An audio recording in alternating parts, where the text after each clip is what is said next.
Radhe Radhe. Welcome to my channel. मैं कुसुम मिश्रा। आज के इस वीडियो में मैं आपसे दिन रविवार 7 सितंबर 2025 को पढ़ने वाले कुछ शुभ संयोग के बारे में आपसे थोड़ी सी जानकारी आप सभी के बीच में शेयर करना चाहूँगी। आने वाली 7 सितंबर दिन रविवार हमारे सनातन परंपरा को मानने वालों के लिए अति विशिष्ट है, क्योंकि इस दिन बहुत ही दुर्लभ और शुभ संयोग पड़ने जा रहे हैं। सबसे पहले तो इस दिन चंद्र ग्रहण है। पूर्णमासी का जो लोग कथा आदि करते हैं उनके लिए भी बहुत महत्वपूर्ण दिन है, और जो लोग पहले से ही महालक्ष्मी की व्रत उपासना करते चले आ रहे हैं उनके लिए पूर्णिमा का दिन अति विशिष्ट है, क्योंकि इस दिन लक्ष्मी नारायण की पूजा होती है। और साथ में ही जो पितृपक्ष जो प्रारंभ हो जाता है तो उसमें भी उस दिन पूर्णमासी का श्राद्ध है, क्योंकि अगले 16 दिन के अंतर्गत दूसरी ये पूर्णमासी नहीं मिलती है। तो जिनमें पूर्णिमा का जिनका श्राद्ध होता है उनका भी इसी दिन श्राद्ध है। परंतु मैं इन सब से हट के जो हमारा आज का वीडियो है वो सतभिषा नक्षत्र के बारे में है, क्योंकि जब सतभिषा नक्षत्र भाद्रपद मास के पूर्णमासी के दिन हर बार नहीं पड़ता है, कभी कभी पड़ता है, तो इस दिन हमें जो हमारी सुहागिन महिलाएं हैं, जो सौभाग्यवती नारियां हैं, उनके लिए कुछ विशिष्ट नियम होते हैं। हालांकि नियम और भी नक्षत्रों में होते हैं, परंतु कुछ नक्षत्र विशिष्ट हैं। उनमें में कुछ नक्षत्र हैं जैसे कि उत्तराभाद्र नक्षत्र, उत्तराषाढ़ा नक्षत्र और पुष्प नक्षत्र, रोहिणी नक्षत्र, पुनर्वसु नक्षत्र। इनमें क्या होता है कि हमारी जो सौभाग्यवती नारियाँ होती हैं उनको नवीन वस्त्र धारण नहीं करना चाहिए। परंतु मैं बात कर रही हूँ सतभिषा नक्षत्र की, जो कि उस दिन पड़ने वाला है पूर्णमासी वाले दिन। तो उस दिन हमें क्या करना चाहिए? जो सौभाग्यवती नारियाँ होती हैं उनको स्नान नहीं करना चाहिए। हमारी जो यूपी की पुरानी महिलाएं हैं उनको अवश्य इस बारे में जानकारी होगी, परंतु जो नवीन महिलाएं हैं उनको शायद इस बारे में जानकारी नहीं होगी। परंतु वो स्वच्छंद हैं, अगर वो चाहे तो इस नियमों का पालन कर सकती हैं, वरना उनके लिए ज़रूरी नहीं है। परंतु कुछ महिलाएं हैं जो करना चाहती हैं और उनको जानकारी नहीं है, तो उनके लिए विशेष तौर से ये हमारा आज का वीडियो है। उनको इस दिन स्नान नहीं करना चाहिए।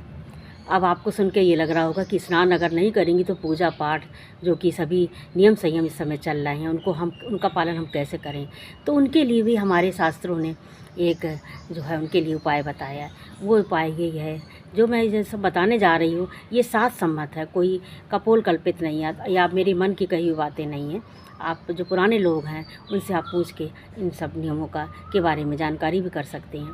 तो वो ये जानकारी ये है कि उस दिन क्या करना चाहिए कि महिलाओं को, ख़ास तौर से सौभाग्यवती नारियों को स्नान नहीं करना चाहिए। और स्नान कैसे करना चाहिए वो भी मैं आगे बताऊंगी।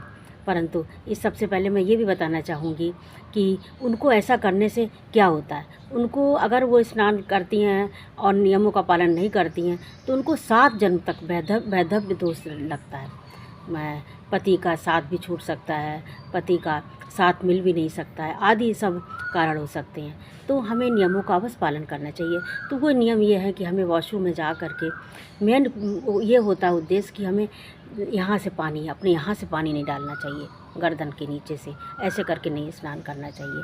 जैसे लोगों को नियम होता है कि शॉवर से भी नहा रहे तो सर से नहा रहे हैं या यहाँ से नहा रहे हैं, तो उस दिन हमें यहाँ से स्नान नहीं करना चाहिए। तो उसके लिए करना क्या चाहिए कि हमें कमर से नीचे तक तो अच्छे से स्नान कर लेना चाहिए, और कमर के मुँह हाथ धो लेना चाहिए। और ऊपर से जब स्नान करने का नंबर आए तो अपने गीले टॉवल से हमें पूरा बदन पोंछ करके स्पंज टाइप का करके और कपड़े बदल कर लेना चाहिए, क्योंकि महिलाओं के जो सर के बाल होते हैं वो पवित्र होते हैं। क्योंकि अगर कहा जाता है कि द्वापर युग में ये जो महाभारत का युद्ध हुआ था, अगर दुशासन ने द्रौपदी के बाल न छुए होते तो शायद ये युद्ध नहीं होता। तो औरतों की जो महिलाओं के बाल ही बहुत पवित्र होते हैं। तो बाल अगर वो धोएं तो ठीक है, नहीं धोएं तो भी ठीक है, पीरियड्स को छोड़ के, कुछ दिनों के लिए पीरियड्स को छोड़ के, और बाकी दिन पवित्र ही होते हैं। इसीलिए महिलाओं को प्रतिदिन सर से स्नान नहीं करना चाहिए। तो इस तरह से आप करके आप पूजा पाठ सब कुछ कर सकती हैं, परंतु सर धो के या गले से नहीं स्नान करना चाहिए।